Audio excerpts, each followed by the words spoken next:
आज जो काही हनुमंत पवार यांच्यावर भ्याड हल्ला झाला त्याचा मी जाहीर निषेध करतो. खरं तर हनुमंत पवार हे काही काँग्रेसचे प्रवक्तेच आहेत असं नाही. ते एक महाराष्ट्रातील ख्यातनाम विचारवंत शाहू फुले आंबेडकर यांचे विचार घेऊन, संत तुकोबारायांचे विचार घेऊन हे सातत्यानं आपले विचार मांडत असतात. आणि या महापुरुषांचे विचार हे घराघरात लोकांपर्यंत पोहोचवावे हा उदात्त हेतू त्यांचा असतो. मग त्यातील जे काही सत्यता असेल, सत्यता लोकांच्या का जिवारी लागावं,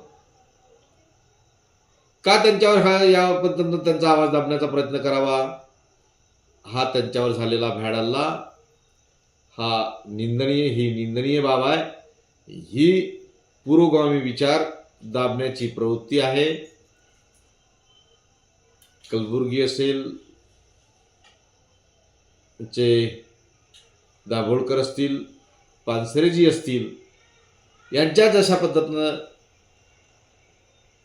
आवाज दाबवण्याचा प्रयत्न केला तसाच काहीसा हा प्रकार आहे.